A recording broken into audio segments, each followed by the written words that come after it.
Z from Zombies, Refuge Camp, Part 6, First Propagation in the Past, Clocktime 2. Extended version. This story has been fictionalized, and its relationship with crude reality, it's a fucking coincidence. Love, zombies, puts, and science, fiction. Unconsciousness, voracity, and brutality, define predators, corrupt, and zombies. There's a disease spreading. Rhynna cautiously told Tony and Lisa, our real job is to find the source. There is no way to stop it, I continued, and we can't change the events that are going to happen, we just have to record the data and with time and completing studies, just so that it can be prevented from happening again. And how can you repeat something that hasn't happened yet? Asked Lisa as suspicious of the answer. Rhynna looked at me like she said. You've already put your leg.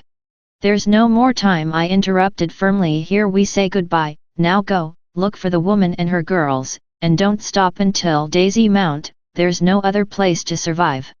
And you? She started asking Lisa as we all stood up, and Rhynna interrupted her by saying. We return to our world. They're aliens. Tony said between serious and funny, taking Lisa's hand. Will they be? Doubted Lisa. There are no aliens, I said as a farewell. And Rhynna added, we're others. In a joke tone. We're others.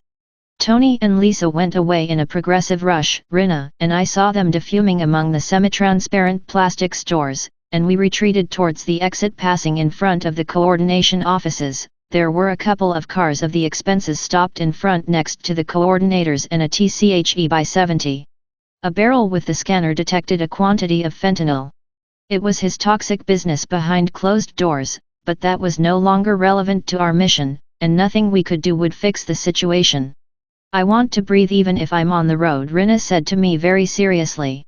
I sat in silence and we left the refugee camp. After walking more than 100 meters, I said to Rhynna.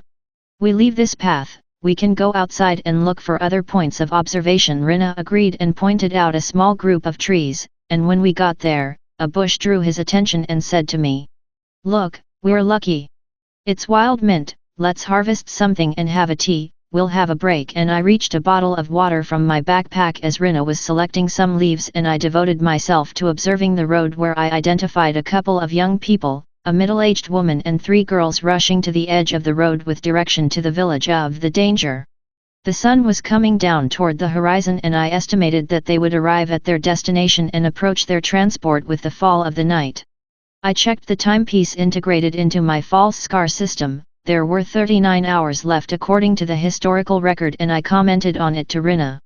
It's not a very reliable guide, he said, while he was heating to the bright red with his laser projector in an instant a bunch of earth where he put my bottle of water, in which he had put a selection of mint leaves that were generating the wild mint tea that we so like.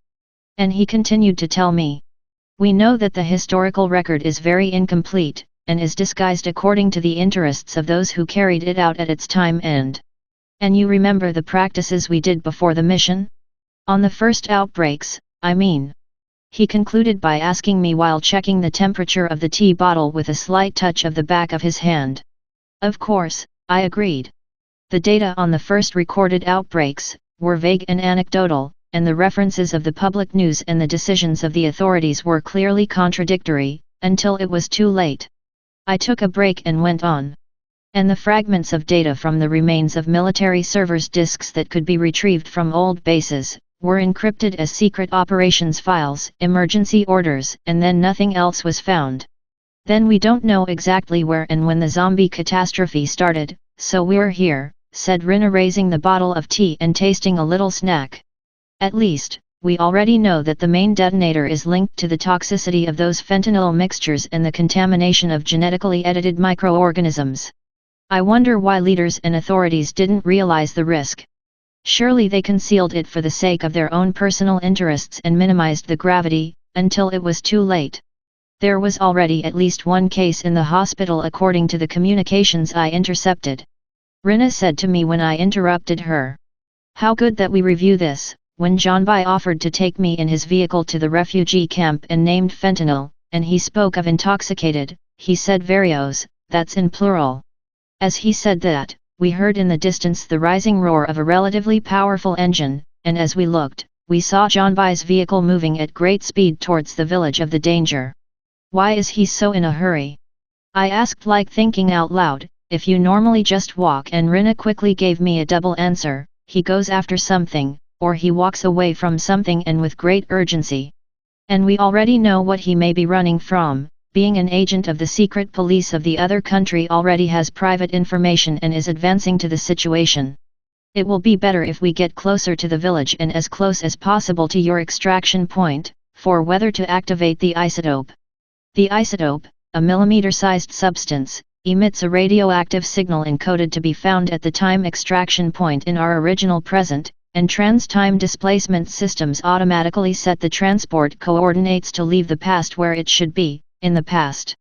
Rhynna and I made sure that the little pile of land didn't burn the little island of trees and shrubs, and we did it for mere discipline.